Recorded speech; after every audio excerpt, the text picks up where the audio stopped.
Assalamualaikum warahmatullahi wabarakatuh.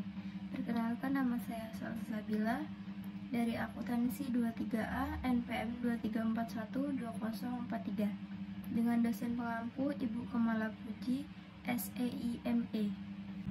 Kali ini saya akan membahas tentang perdagangan internasional di suatu negara dan perkembangannya di 5 tahun ke depan. Sebelum itu kita harus mengetahui apa sih itu perdagangan internasional? Perdagangan internasional adalah pertukaran barang, jasa, dan modal antara negara-negara. Tujuan utamanya adalah untuk memenuhi kebutuhan ekonomi suatu negara dan meningkatkan kesejahteraan melalui spesialisasi produksi dan efisiensi. Itulah tadi pengertian dari perdagangan internasional. Nah, kali ini kita akan membahas tentang perdagangan internasional di suatu negara, yaitu negara Jepang. Saya memilih membahas perdagangan internasional di Jepang karena Jepang memiliki peran kunci dalam ekonomi global berkat keunggulan teknologinya.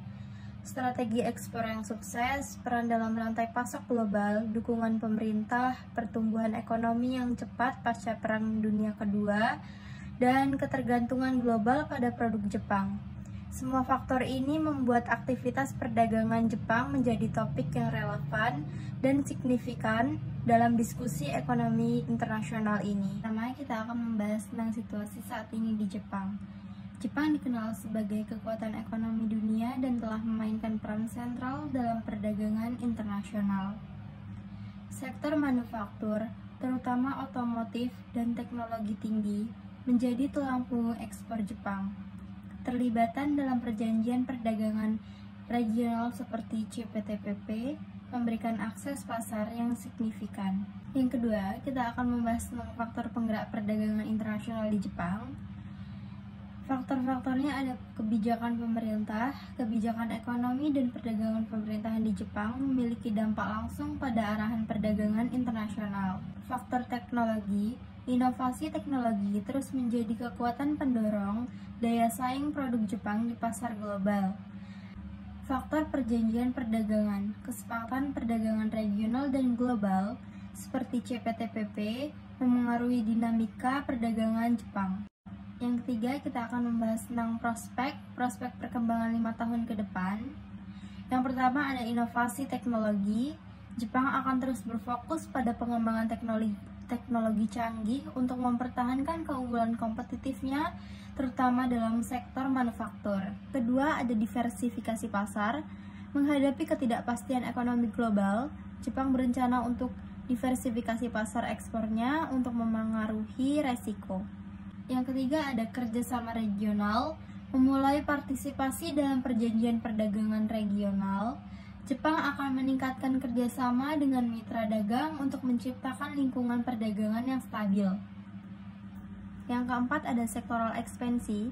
Potensi pengembangan sektor ekspor baru termasuk energi terbarukan dan produk berbasis inovasi menjadi lebih fokus strategis. Yang terakhir, ada pengaruh kebijakan global. Perubahan dalam kebijakan perdagangan global seperti perlambatan atau percepatan globalisasi dapat memainkan peran penting dalam arah perkembangan perdagangan Jepang. 4. Nah, yang terakhir nih, tantangan dan peluang. Tantangannya adalah fluktuasi mata uang, perubahan kebijakan perdagangan global, dan ketidakpastian geopolitik dapat menjadi hambatan. Dan peluangnya adalah peningkatan konektivitas digital dan dorongan untuk keberlanjutan memberikan peluang baru bagi ekspor Jepang. Kesimpulannya, Jepang menghadapi tantangan dan peluang dalam menghadapi dinamika perdagangan internasional yang terus berubah-ubah. Dengan strategi yang tepat, termasuk fokus pada inovasi dan diversifikasi pasar, Jepang dapat mempertahankan posisi sebagai pemain kunci dalam perdagangan internasional. Dan itulah tadi penjelasan singkat dari saya tentang perdagangan internasional dan perkembangannya di 5 tahun ke depan. Terima kasih telah menyaksikan. Saya akhiri. Wassalamualaikum warahmatullahi wabarakatuh.